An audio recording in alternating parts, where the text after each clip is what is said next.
Hello, I'm Ramie. And I'm Beth. And this is Brother Knows Quest, the podcast where I, your host, introduce my sister to the wonderful world of tabletop role-playing games. Beth, do you know what we're talking about today? Cypher System Starter Set? Yes, it came in. It's a $29 box set. I've looked everywhere for a PDF. I don't think they have one, and I don't know if they will have one. So if you want it, for now, the only place I found it was on Monte Cook Games store.com. So I put a link to that. It isn't an affiliate link or anything. Feel free to go there. $29 and a little bit of shipping. And you have a whole starter set. Also, I'm pretty sure add a link to the free trial version of the Cypher System Core rule books in there as well. With the rule book, there's only one. What does it say on the cover that other than that? They should have names of people, because all I took is some inside screenshots to share since I don't have a PDF. An introduction to the flexible, fast-paced, easy-to-run tabletop role-playing game that can power any adventure you imagine by Monte Cook and Sean K. Reynolds. Great. As you know, if you've listened to any of this, Cypher System is a universal role-playing game. It plays any system you want. It's got rules for everything, and it's pretty simple to run. And it was kind of weird to hear that they were making a starter set. It's a great idea. I'd like to see more starter sets. They did pretty good. I've looked through it some, and I've got, like I said, a few photos I've taken so I can see it, and you have the whole box set over there. What does it say on the back? Run any adventure you can imagine with ease and flexibility. Also, tell us what it contains. There should be a list. Not for 0 to 3-year-olds. Well, Monte Cook does make some really nice stuff for very young children, though, when it comes to games. But I'll go into that one day. Not now. What does it say comes in it? Does it have a specific list of items? 10 pre-generated characters get you started quickly or create your own. 2 adventures take you into worlds of fantasy and science fiction, plus you get a 3rd downloadable adventure for free. Can't get the whole group together. These adventures work with as few as 1 or 2 players. Oh, that's handy for people like us with no friends. Indeed, it is. I said that, and I'm sure you could take these rules and pop them right into your Cypher System game if you don't have as many friends. Because if it works in the starter set, why wouldn't it work in the normal game? You're welcome to open it now if you like. Well, I'm not done. There's more. Oh. Quick start components get you going with minimal prep. With complete Cypher System rules, you'll master the system quickly. XP cards, GM intrusion cards, and dice give you everything you need at the game table. All it has is a D20 and a D6, which is really all you need to play Cypher System.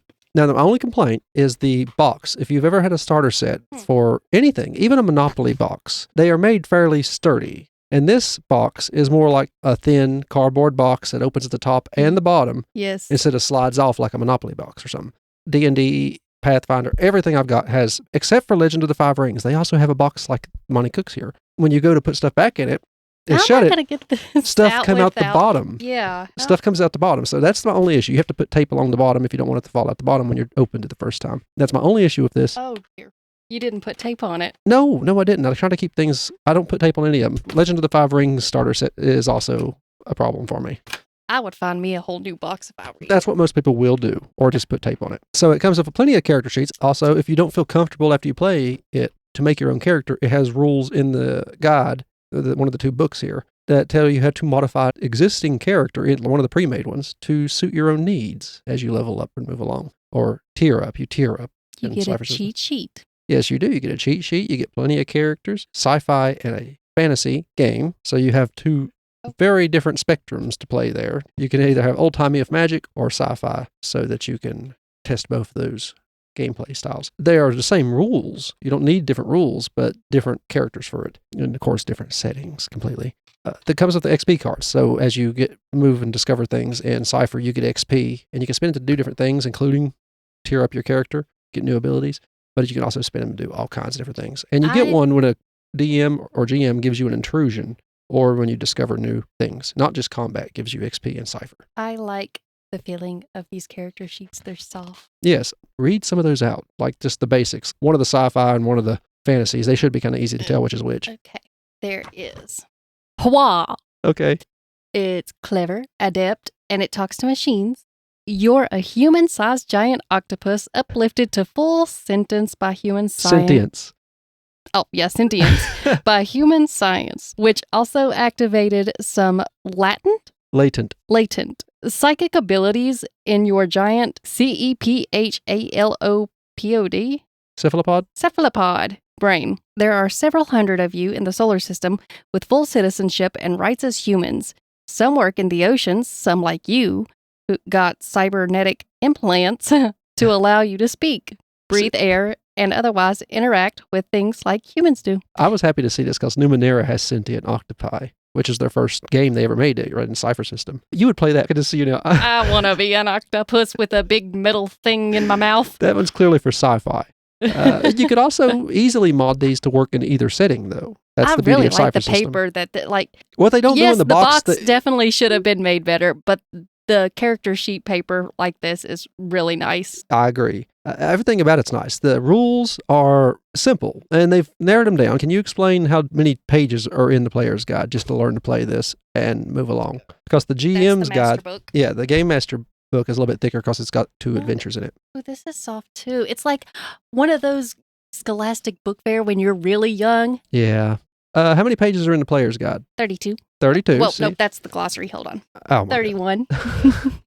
31. And now the GM, of course, they have a little bit more to handle. But most of the basic rules you need are in the player's guide. Of course, the players need the rules. They'll be doing most of the roles in the game, to be perfectly honest. That's how Cypher System works. The GM don't have to roll. That's the beauty of it. You are basically here for the narrative and the balance. It's all the GM has to do. What did you find? A big white piece of paper. Oh, I'm guessing that's the map that you fold out? Yes, it's one of the mission maps. Oh, I'm not going to fold that They come with a fold-out map. It's funny, did they even mention that in the description? I don't think so. I think there's a picture of it on the back, but they didn't mention it in the description, which might explain why when I found it, I was also confused. Now, the artwork is classic Monte Cook. If it's a fantasy setting, it is very fantasy. I'm looking at a page here about modifying your existing characters. It's got looks like a halfling, a tiefling-looking character, which I'm sure is called something else. You got a cat person, you got an elf, you got a half-orc or an orc sitting around the table doing something. Their weapons are just propped up everywhere. It's pretty nice. They have a nice chapter in the Game Master's book on how running your Cypher System adventure or your first adventure, use your instructions, give out ciphers frequently because they're expected to use them frequently, and don't hide the fun behind a die roll. Basic stuff, information for the beginning GM, and especially for the beginning GM in Cypher. Now, as for the 2 adventures, they are called Zambit. Well, instead of Gambit, it's like Zambit. Station, a sci-fi adventure, and Creeping Ooze, a fantasy adventure. Now, that one does sound almost horror, but I'm not going to get too far into the adventures, which is really what mostly consists of. But if Ethan played this game, he would have a big head because one of the characters that you can play is Ethan, who is a clever speaker and works miracles. Oh, is that that's a fantasy setting one, isn't it? I believe so. Probably. Clerical style. Back to the basic fantasy D&D and Pathfinder stuff. It's a cleric. With your engaging personality and a few magical prayers you learned along the way, you've become a traveling preacher and adventurer. I've never done it, but I always wanted to play the traveling preacher as in a evangelical Christian, a Baptist perhaps. That would be interesting.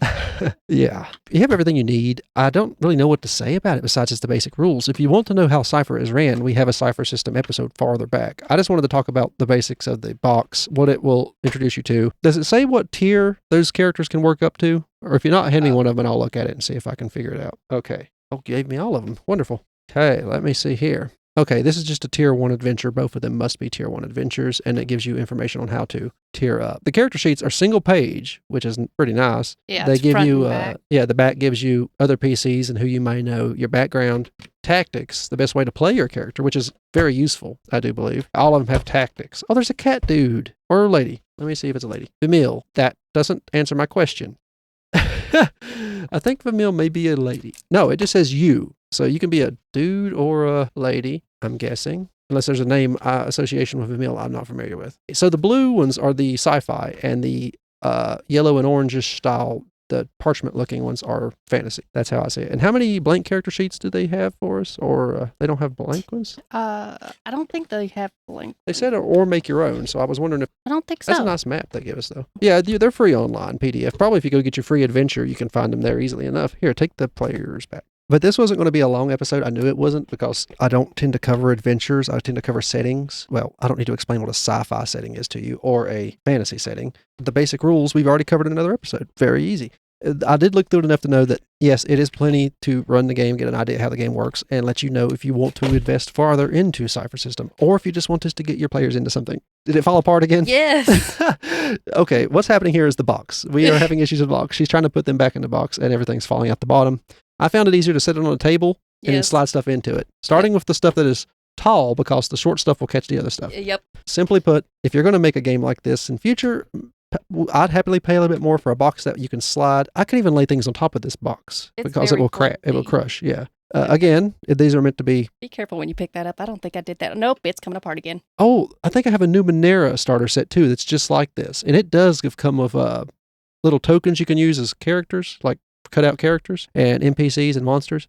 And they're so small and little round tokens, they just fall out the bottom when I pick it up because they're just quarter-sized pieces of cardboard. And Legend of the Five Rings has the same issue. Things just fall out the bottom. I've taped them shut by now. But I remember now. I forgot about the Numenera starter set. They both have the same little issue, and that's just the container. You can put them in something else, I'm sure. I guess if you want to take it to a group somewhere, it's easier to put it into a backpack, maybe a folder. You could fit a lot of this stuff in a folder, and you just take your normal dye bag. But it will sit up nice on a shelf if you just want to grab it and leave it up there. And it's the one thing you play occasionally. Cover a little bit about the adventures in case you are curious. Zambit Station is a sci-fi adventure where the PCs investigate rumors of a bomb threat against a spaceship during a diplomatic negotiation. Of course, then it explains that they are assuming you'll be using the sci-fi pre-generated characters, so they could be connections to some of the characters into the adventure.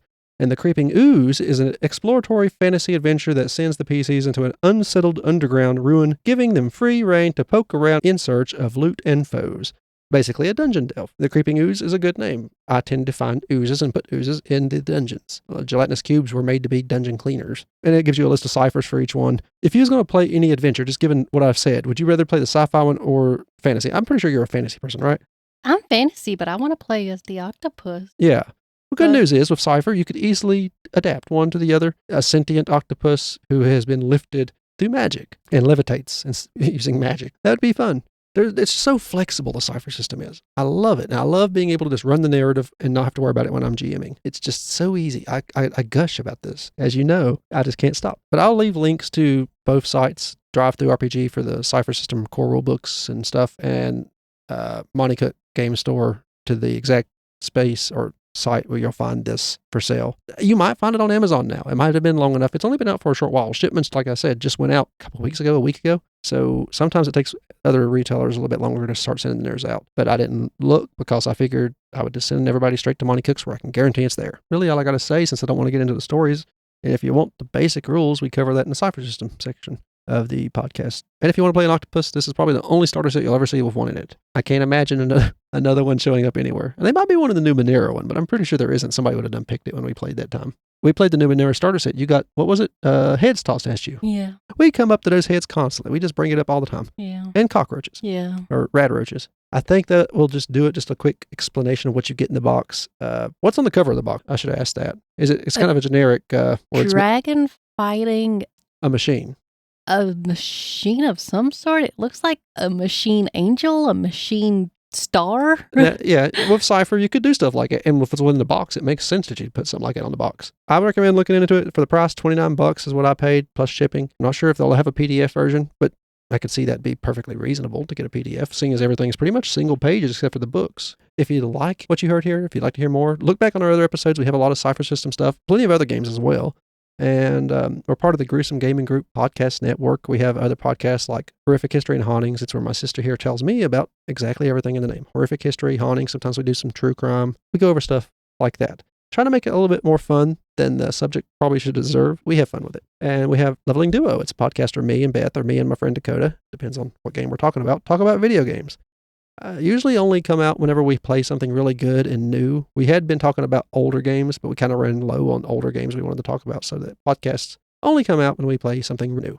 But go back and look at our backlog. We have a few episodes. We have a bunch of links in the description, some for the stuff we talk about, and some are for our link tree. It'll take you to all of our other links, like our socials, our YouTube, and contact information down there if you want to email us or just use the social links to follow us and see what we get up to. And if you want to follow the YouTube and the X, it's where we tend to update if we're going to have delays or new things come in. We'll go over it on X, and I'll send out a post on YouTube as well. There's a link to the Gruesome Gaming Group podcast homepage where you can follow all our other podcasts in the link tree as well. There's a link to our tip that we have our integrated to Stripe, so if you want to send us a tip. And people who use the affiliate links that I mark them as affiliate links for Drive-Thru RPG, we have been going over those. The people that use them can buy whatever they want, not just whatever the links link to, and it will help us out as well. It won't cost you any more, of course, but we can see what people have bought, but not who it's going to. But it gives us a good idea what people are interested in, might want to cover later. I've been amassing a small pile of PDFs using those links. Thank you for listening. I've been Ramie. And I'm Beth. And this has been Brother Knows Quest. Bye-bye.